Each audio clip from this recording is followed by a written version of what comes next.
All right, today I'm going to show you, before I assemble this whole getup, what you get when you send something to Randy over at Connecticut Precision. Their website is ct-precision.com. I believe this would be considered their abbreviated tune-up because the trigger group that I owned in this 1022 already had a Volquartsen drop-in kit from back in the day, so they don't touch this. He said that this trigger was already good to go. Swapping it out for Ruger parts and having him work it over wasn't going to give us anything better than what's already there, so we'll basically just put that off to the side. Nothing got touched there. The receiver had already actually been to Randy for a different article on an article I did about Ruger chargers and 1022s. I used a kid hold down tang that goes back here, so he did this machining back here with a pocket and the hole through it, and then the big chamfer on the inside for a big screw to go out and lock that tab on there. That's used when I use it in the PMAC long nose chassis. I've got a Volquartsen scope rail here, and what Randy did, you can see this cut right here. He basically added this cut and squared up the everything to the receiver. So apparently on some Rugers that hole might be a little askew when they cast this, and then your barrel might be touching one side of the stock at the fore end and some may be straight. So he squares that up. I think that pretty much covers what's done on the receiver.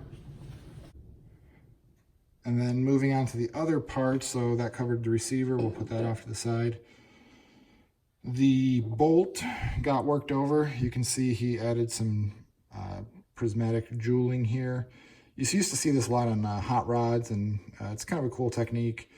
Makes it look nice, and it's more aesthetic, I think. You can see he boxed around the Ruger logo there. You can see he did some work here on the face. It is shiny, like this was ground to get the headspace right, so the gap there between the bolt face and this head right here gets that area proper.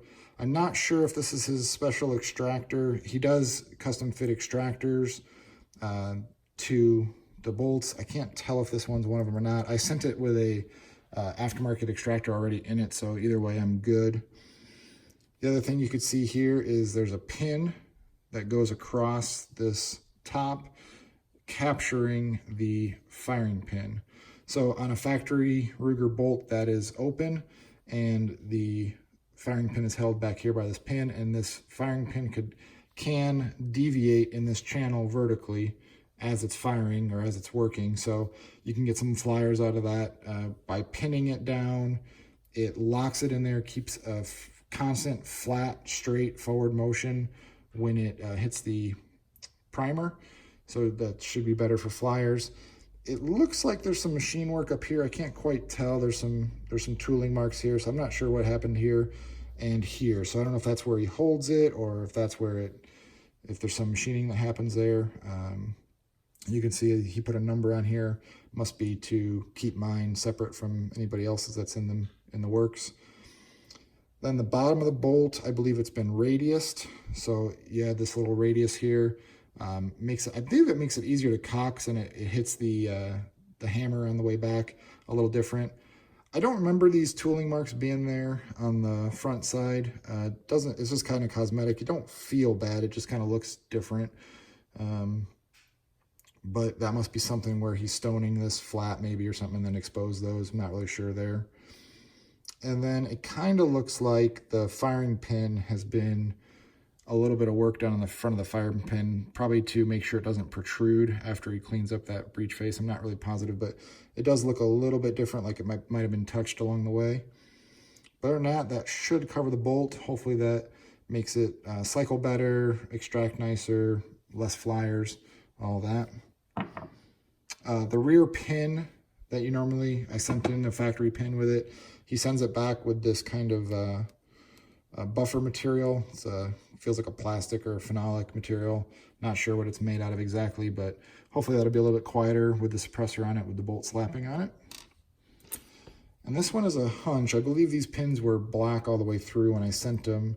So it looks like he might clean these up on the lathe You can see the ends are a little bit beveled and the shanks are nice and silver.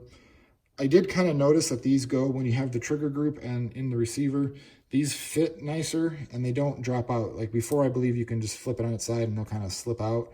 These feel tighter. So maybe these are entirely new pins that he custom fits for each receiver. Not sure, but they do look different than what they were sent. Charging handle, doesn't look like anything's been done. I didn't expect anything to be done there. But here's where the magic happens. This is the barrel. So this was, back in the day, a Midway heavy match 22 long rifle. It even had the warning on there, unfired rounds may not always eject, made in the USA. This barrel I've had since 1998. I actually engraved it with my name on it because I got this as a sentimental gift. I got it for my birthday when I was 16.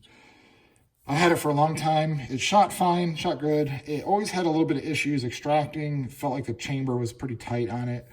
And it wasn't threaded. It was an 18-inch non-threaded barrel, which was fine when I lived in Illinois and I didn't have any gun freedoms. But when I moved out here west, I got a suppressor almost right away, and I didn't have any way to thread a suppressor on this. So it kind of sat in the shelf or the safe for quite a while, not being used. So I figured, why not send it off to Randy?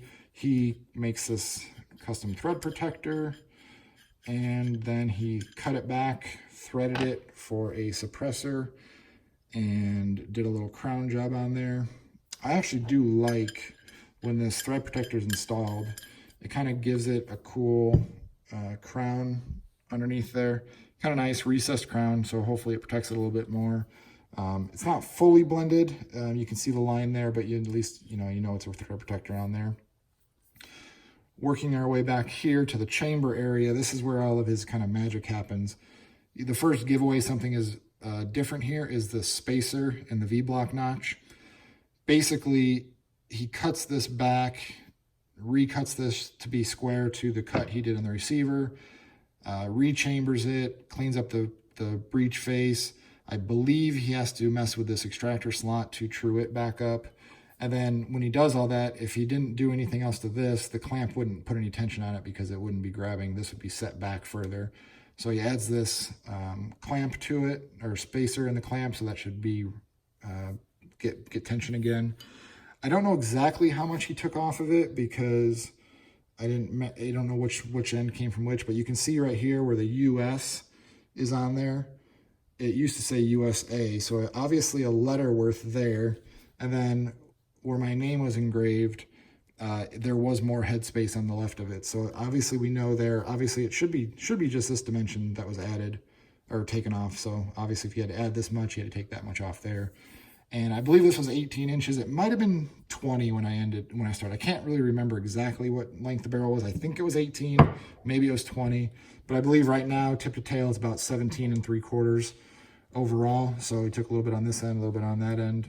Looks good so far. I plan on shooting it this weekend, so I can't really make any accuracy claims or anything yet. I'm assuming it'll be good. It was pretty good to start with, but I'm pretty sure it'll get even better. Just a lot of little fine-tune items along the way.